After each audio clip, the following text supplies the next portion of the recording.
ಕೇಂದ್ರ ಜವಳಿ ಸಚಿವಾಲಯ ಸೇರಿದಂತೆ ವಿವಿಧ ಸಂಸ್ಥೆಗಳ ಆಶ್ರಯದಲ್ಲಿ ಬೆಂಗಳೂರಿನಲ್ಲಿ ಆಯೋಜಿಸಿದ್ದ ರೇಷ್ಮೆ ಕೃಷಿಯಲ್ಲಿ ತೊಡಗಿರುವ ರಾಜ್ಯಗಳು ಮತ್ತು ಕೇಂದ್ರಾಡಳಿತ ಪ್ರದೇಶಗಳ ರೇಷ್ಮೆ ನಿರ್ದೇಶಕರ ಸಮ್ಮೇಳನವನ್ನು ಕೇಂದ್ರ ಜವಳಿ ಸಚಿವಾಲಯದ ಕಾರ್ಯದರ್ಶಿ ನೀಲಂ ಶಮಿ ರಾವ್ ಉದ್ಘಾಟಿಸಿದರು.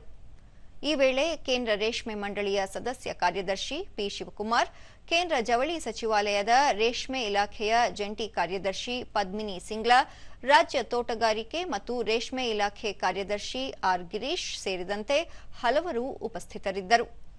ಈ ಸಂದರ್ಭದಲ್ಲಿ ರೇಷ್ಮೆ ಉತ್ಪನ್ನಗಳು, ರೇಷ್ಮೆ ಉಡುಪುಗಳು, ವಿವಿಧ ರೇಷ್ಮೆ ತಯಾರಿಕಾ ಯಂತ್ರಗಳನ್ನು ಪ್ರದರ್ಶನಕ್ಕೆ ಇಡಲಾಗಿತ್ತು.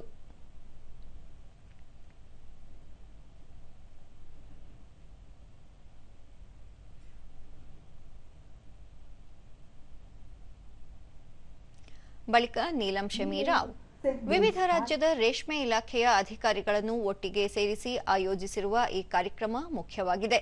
ರೇಷ್ಮೆ ಉತ್ಪಾದನೆಯಲ್ಲಿ ರೈತರು ಆಸಕ್ತಿ ತೋರಿಸುವಂತೆ ಮಾಡಬೇಕಾದುದು ಅಧಿಕಾರಿಗಳ ಕರ್ತವ್ಯ ಆಗಿರುತ್ತದೆ.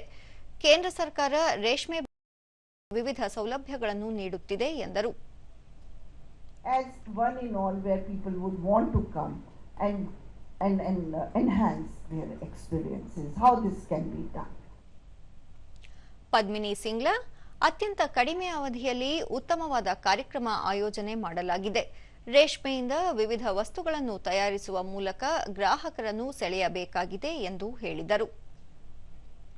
And see what you can adapt in your state, and together we make our silk sector grow the way we want to take it.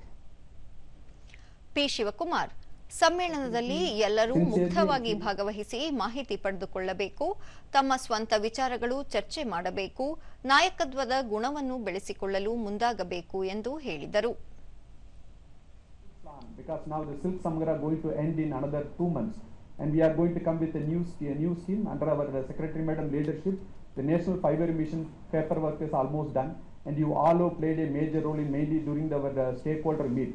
So that will come into the R Girish, ದೇಶದ ರೇಷ್ಮೆ ಉತ್ಪಾದನೆಯಲ್ಲಿ ಕರ್ನಾಟಕ 4ನೇ ಸ್ಥಾನದಲ್ಲಿದೆ.